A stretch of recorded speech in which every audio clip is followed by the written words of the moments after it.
నమస్తే, welcome to Suman TV. నేను హరిత. పిల్లలు లేకుంటే ఆ బాధ వర్ణనాతీతం. మరి న్యాచురల్గా పిల్లలు పుట్టడానికి ఏమైనా టిప్స్ ఉంటాయా? దీని గురించి మనం మాట్లాడుకుందాం. నేను వచ్చాను బంజారా హిల్స్లోని ఈషా ఫర్టిలిటీ సెంటర్కి డాక్టర్స్తో మాట్లాడడానికి. నాతో పాటు ఉన్నారు Isha fertility centre founder doctor Chandana Lakkireddy, doctor Srividya, doctor Chandini. అందరికీ నమస్తే అండి. చాలా కొత్త టాపిక్. అంటే జనరల్గా ఇప్పటి వరకు న్యాచురల్ ప్రెగ్నెన్సీ గురించి ఎవరూ మాట్లాడలేదు. సో మీరు ఒక కొత్త టాపిక్ ఇవాళ ప్రేక్షకులకు చెప్పబోతున్నారు. ముందుగా డాక్టర్ చందన గారు, పిల్లలు లేక చాలా వేలాది మంది బాధపడుతున్నారు. రీసెంట్గా మనం చూసాం, ఒక టెంపుల్లో పిల్లలు లేని వారికి ప్రసాదం ఇస్తున్నారంటే వేలాదిగా మహిళలు వచ్చారు. ఆ ప్రసాదం కోసం తోపులాట జరిగింది చాలా పెద్ద ఎత్తున. సో ఇవన్నీ చూస్తే అనిపిస్తుంది, ఇంతమంది పిల్లలు లేకుండా బాధపడుతున్నారా అని. దీని గురించి మీరేం చెప్తారు? మీరు అన్నట్లు ఇన్ఫర్టిలిటీ ప్రాబ్లం అనేది ఇప్పుడు చాలా ఎక్కువగానే చూస్తున్నాము. Main reason I think life style changes అని చెప్పచ్చు. లేట్ మ్యారేజెస్, లేట్గా ప్రెగ్నెన్సీ ప్లాన్ చేయడము, ఆర్ మనకున్న life style problems like obesity కానీ, వీటన్నిటి వలన ఇన్ఫర్టిలిటీ ఎంతో పెరుగుతుంది. ఐ థింక్ దాంట్లో వన్ ఆఫ్ ద అంటే ఇంకా ఇంపార్టెంట్ రీజన్ ఏంటి అంటే అవగాహన లేకపోవడం.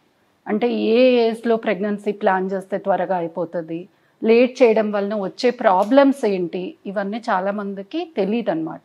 దీనివలన కూడా ఇన్ఫర్టిలిటీ అనేది పెరిగిపోతుంది. జనరల్గా ప్రెగ్నెన్సీ రావడానికి, న్యాచురల్ ప్రెగ్నెన్సీ రావడానికి ఏమేం కావాలి, ఏమేం కరెక్ట్గా ఉండాలి లేడీలో? సో ఇప్పుడు ఫీమేల్స్లో అంటే మెయిన్గా వాళ్ళ పీరియడ్స్ అనేది రెగ్యులర్గా ఉన్నాయో, పీరియడ్స్ రెగ్యులర్గా ఉంది అంటే ఒక 50% కవర్ అయిపోయినట్లే. అంటే వాళ్ళది ఎగ్ అనేది పెరిగి ఓవులేషన్ అవుతుంటేనే పీరియడ్ అనేది రెగ్యులర్గా ఉంటుంది.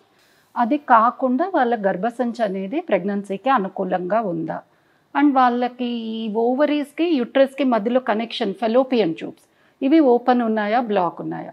ఇప్పుడు ఈ మూడు అనేది కరెక్ట్గా ఉందనుకోండి, and normal hormones, egg number, pregnancy న్యాచురల్గా వచ్చే ఛాన్సెస్ ఉంటాయి.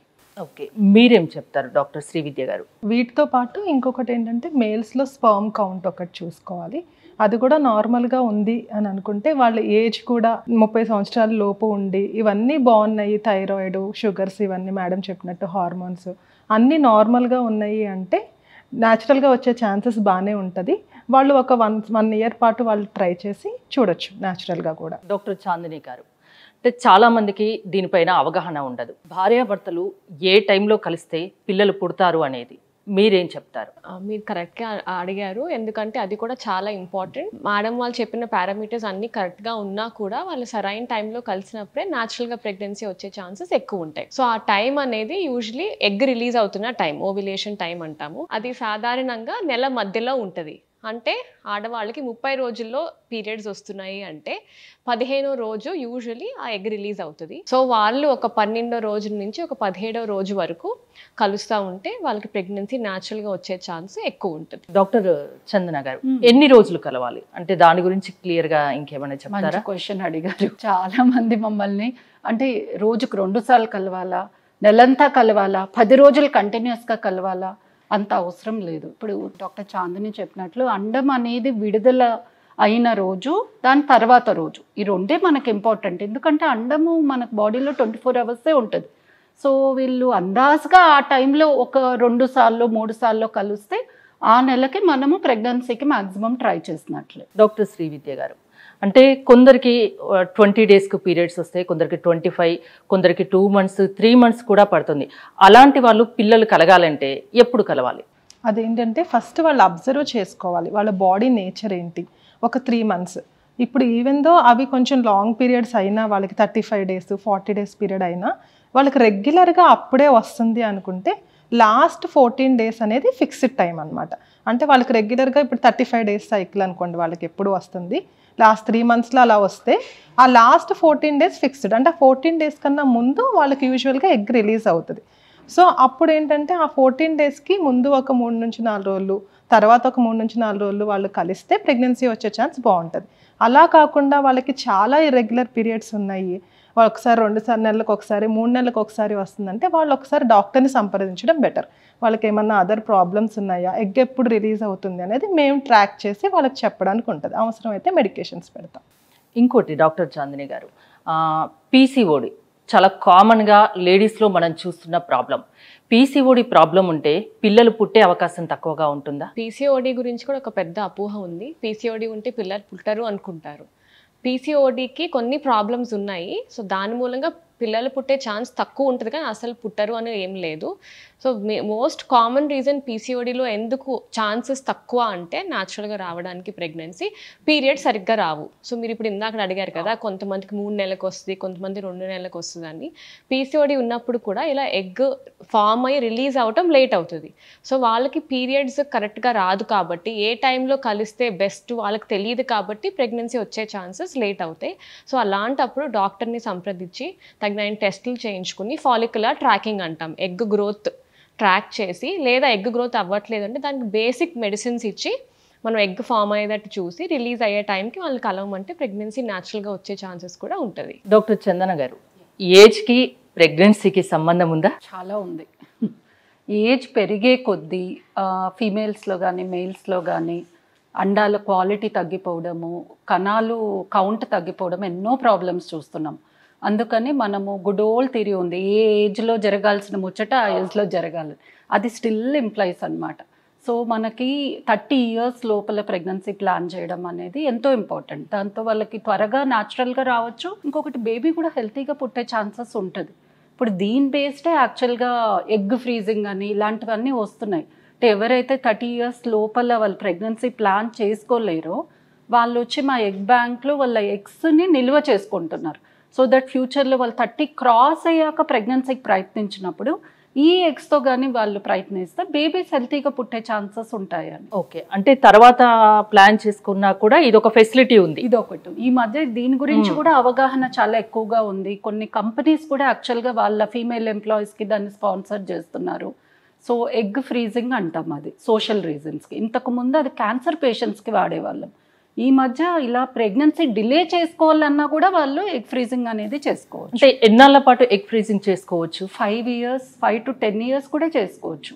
ఎగ్ క్వాలిటీ అనేది మనకేమి ఏజ్తో తగ్గిపోదు. ఎందుకంటే ఇప్పుడు మనం వాడుతున్న ఫ్రీజింగ్ టెక్నిక్స్ అన్నీ చాలా అడ్వాన్స్డ్. దాంతో మనం 5 years తర్వాత వాటిని వాడుకున్నా వాటి క్వాలిటీ అలానే ఉంటుంది. Healthy baby healthy baby. ఎందుకంటే మదర్ ఏజ్ పెరిగే కొద్దీ డౌన్స్ బేబీ ఇట్లా ఇవన్నీ ఆటిజం ఎక్కువ అవుతాయి. ఇప్పుడు వాళ్ళు 35 yearsలో ప్రెగ్నెన్సీ ప్లాన్ చేశారు, కానీ వాళ్ళది ఎగ్స్ ఏజ్ మనకి 28 or 26 ఉంటే బేబీ హెల్తీగా పుట్టే ఛాన్సెస్ ఉంటాయి కదా. సో చాలామంది ఈ కెరియర్లో సెట్ కావాలని సెటిల్ అయ్యాక 30 years తర్వాత చాలామంది ఇప్పుడు పెళ్ళిళ్ళు చేసుకుంటున్నారు. సో లేట్ మ్యారేజెస్ వల్ల కూడా న్యాచురల్గా పిల్లలు కలగట్లేదు. అదేనా ఇది కూడా ఒక కారణం కదా డాక్టర్ శ్రీవిద్య గారు? అవునండి, లేట్ మ్యారేజ్ వల్ల కూడా ఏంటంటే మేడం చెప్పినట్టు ఏజ్ పెరిగే కొద్దీ ఏమవుద్ది అంటే వాళ్ళ ఎగ్ క్వాలిటీ అనేది తగ్గిపోతూ ఉంటుంది. ఇంకొకటి, వాళ్ళ ఎగ్ రిజర్వ్, మనకి లేడీస్లో ఎగ్ నెంబర్ అనేది పుట్టకతోనే ఫిక్స్డ్గా ఉంటుంది. సో ఎప్పుడైతే మనకు ఆ నెంబర్ తగ్గిపోతూ వస్తుందో, సో వాళ్ళకి నెల నెల రిలీజ్ అయ్యే ఎగ్ కూడా ఉండకపోవచ్చు. కొన్నిసార్లు ఎన్యులేటరీ సైకిల్స్ అని అంటాము. తర్వాత క్వాలిటీ ఇష్యూస్ ఉంటాయి. వీటి వల్ల కూడా వాళ్ళకి ఇంకొకటి ఏంటంటే గర్భసంచిలో కూడా కొన్ని చేంజెస్ వస్తాయి. సో ఒకవేళ ప్రెగ్నెన్సీ వచ్చినా అబార్షన్స్ అయ్యే ఛాన్సెస్ ఎక్కువ ఉంటాయి కొన్నిసార్లు, ఇవి కూడా ఉంటాయి. అలాగే మగవారిలో కూడా లేట్ మ్యారేజ్ వల్ల కూడా వాళ్ళకు కూడా ఏంటంటే స్పర్మ్ ప్రొడక్షన్ అనేది, క్వాలిటీ అనేది కొంచెం తగ్గుతూ ఉంటుంది. సో ఈవెన్ మగవాళ్ళకి కూడా ఏంటంటే అందుకే స్పర్మ్ టెస్ట్ కూడా ఇంపార్టెంట్. వాళ్ళు కూడా they can freeze the sperm also. అంటే న్యాచురల్ ప్రెగ్నెన్సీ రావాలంటే డాక్టర్ చాందిని గారు, ఇద్దరి రోల్ ఉంటుంది కదా. మనం ఇప్పటిదాకా అమ్మాయిల గురించి మాట్లాడుకున్నాం, అబ్బాయిలకి ఏది సజెస్ట్ చేస్తారు? అబ్బాయిలకి కూడా ఏజ్ ఇంపార్టెంట్.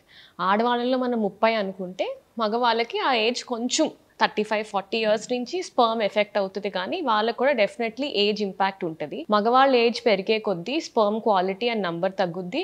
అండ్ పుట్టబోయే బేబీస్లో కూడా హార్ట్ ప్రాబ్లమ్స్ కానీ జెనెటిక్ ప్రాబ్లమ్స్ కానీ వచ్చే ఛాన్స్ ఎక్కువ ఉంటుంది. సో వాళ్ళు కూడా ఖచ్చితంగా సరైన టైంకి బేబీస్ కనటం, లేదా వాళ్ళు కూడా స్పర్మ్ ఫ్రీజింగ్ చేసుకోవచ్చు. ఇలాంటి ఆప్షన్స్ ఖచ్చితంగా వాడుకోవటం బెటర్. డాక్టర్ చందన గారు, అంటే ఆల్కహాల్, స్మోకింగ్ ఈ రోజుల్లో చాలా కామన్ అయిపోయింది. వీటి వల్ల కూడా న్యాచురల్ ప్రెగ్నెన్సీ తగ్గే అవకాశాలు ఉంటాయి కదా? డెఫినెట్గా అండి, బోత్ ఫీమేల్స్ అండ్ మేల్స్లో. సో మనము ఈ లైఫ్ స్టైల్ చేంజెస్ ఎంత మంచిగా చేసుకుంటే వాళ్ళకి త్వరగా న్యాచురల్ ప్రెగ్నెన్సీస్ కూడా వస్తాయి. ఇప్పుడు ఫీమేల్స్లో స్మోకింగ్, ఆల్కహాల్ మొత్తంగా ఆపేయడము, మేల్స్లో కూడా same smoking. Alcohol once in a week ఏదో కొంచెంగా తీసుకోవడం వలన మేజర్ ఎఫెక్ట్ రాకపోవచ్చు, కానీ అది హ్యాబిట్ లాగా ఎక్కువగా బింజ్ డ్రింకింగ్ అంటారు. ఇలాంటివి చేసినప్పుడు మాత్రం డెఫినెట్గా వాళ్ళ ఛాన్సెస్ అనేది తగ్గిపోతాయి. ఇలాంటి అలవాట్లు మానుకుంటే బెటర్ అంటారు, అంతేనా? డెఫినెట్గా వాళ్ళు దాన్ని అడ్రస్ చేయాలి. అదే కాకుండా డైలీ కొంచెం ఎక్సర్సైజ్ ఉండడము. ఈ మధ్య అవుట్ సైడ్ ఫుడ్కి బాగా అలవాటు పడిపోతున్నారు. ఇంటి దగ్గరే మనము మంచి హెల్తీ ఫుడ్ తీసుకోవడము, వీటితో కూడా వాళ్ళకి త్వరగా ప్రెగ్నెన్సీ వచ్చేసే ఛాన్సెస్ ఉన్నాయి. ఇంకా ఎలాంటి చేంజెస్, లైఫ్ స్టైల్ చేంజెస్ ఎలాంటివి చేసుకుంటే న్యాచురల్ ప్రెగ్నెన్సీకి అవకాశం ఉంటుంది? ఈ రోజుల్లో మనం అందరికీ చూస్తుంది ఏంటంటే స్ట్రెస్ స్ట్రెస్ స్ట్రెస్. పూర్వం రోజుల్లో చాలా మందికి ఇది ప్రెగ్నెన్సీ అనేది చాలా కామన్గా వచ్చేది. కానీ ఇప్పుడు ఏంటంటే ప్రెగ్నెన్సీ కూడా ఎక్కువ ప్లాన్డ్ ప్రెగ్నెన్సీస్ అయిపోతున్నాయి. వాళ్ళు ఏంటంటే ఈ పీరియడ్లో ప్రెగ్నెన్సీ వచ్చేయాలని పెట్టుకోవడం, స్ట్రెస్ ఎక్కువ అయిపోతుంది అనమాట. సో ఈజీ థింగ్ని కూడా మనం చాలా స్ట్రెస్ఫుల్గా చేస్తున్నాం. సో స్ట్రెస్ కంట్రోల్, దానికి మెడిటేషన్, కొంచెం యోగా చేసుకోవడం, తర్వాత ఏంటంటే లైఫ్ స్టైల్, రెగ్యులర్గా ఎక్సర్సైజ్ చేయడము. వాళ్ళు ఎలాగో ప్రెగ్నెన్సీ డిలే చేద్దామని ప్లాన్లో ఉన్నప్పుడు బెటర్ వాళ్ళు ఏంటంటే న్యాచురల్గా ఫుడ్ మంచిది తీసుకోవడం, out side food, burgers, pizzas ఏవైతే మనకి ఈజీగా తినడానికి ఉన్నాయో అవన్నీ కూడా అంత మంచివి కాదు. సో అవన్నీ ప్రాసెస్డ్ ఫుడ్ అవి అవాయిడ్ చేసుకోవడం, ఇవన్నీ చాలా బ్యాలెన్స్ చేసుకోవడం లైఫ్లో చాలా ఇంపార్టెంట్. ఎప్పుడు పిల్లల్ని కనాలి అన్నది వాళ్ళ ఇష్టం, బట్ కానీ ముందు ఫిజియాలజీ ఏజ్ లో ఉన్నప్పుడే 30 years వరకు వెయిట్ చేయకుండా అంతకన్నా ముందే పిల్లల్ని కంటే బాగుంటుంది. న్యాచురల్ ప్రెగ్నెన్సీకి అవకాశాలు ఎక్కువగా ఉంటాయి, అంతేనా మేడం? ఏదైనా ప్రెగ్నెన్సీ ప్లాన్ చేసుకునేటప్పుడు ప్లాన్ చేసుకునే ముందు టెస్ట్లు ఏమన్నా చేయించుకుంటే బెటర్ అంటారా డాక్టర్ చాందిని గారు? ముందస్తుగా కొన్ని టెస్టులు చేయించుకోవటం మంచిదే. సో దాని ద్వారా వాళ్ళకి ఏం తెలుస్తుంది, ఓకే మేము ఇంకెన్ని రోజులు ప్రెగ్నెన్సీ డిలే చేసుకోవచ్చు, లేదా ఎంబ్రియోస్ ఆర్ ఎగ్స్ ఏమైనా ఫ్రీజ్ చేసుకోవాలా మనం ముందుగానే, సో ఫ్యూచర్లో మన ఫర్టిలిటీ ఎఫెక్ట్ అవ్వకుండా ఉండడానికి అన్న టెస్టులు కొన్ని చేయించుకుంటే బెటర్. సో ఆడవాళ్ళలో అండ్ మగవాళ్ళలో ఇద్దరిలో కామన్ టెస్ట్లు వచ్చేసి హార్మోన్స్, కొన్ని బేసిక్ హార్మోన్స్, థైరాయిడ్, ప్రొలాక్టిన్, తర్వాత షుగర్ లెవెల్స్, ఇవి చెక్ చేసుకోవాలి.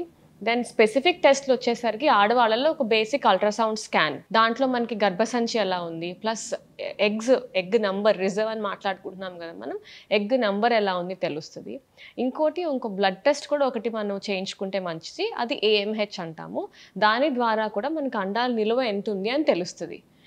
మగవాళ్ళల్లో బేసిక్ టెస్ట్ వచ్చేసి సీమెన్ అనాలిసిస్. సో దాంట్లో కూడా మనకి కౌంట్, మార్ఫాలజీ అంటే చూస్తానికి నార్మల్గా ఎన్ని ఉన్నాయి, మొటిలిటీ కదలిక ఎంత ఉందో తెలుస్తుంది.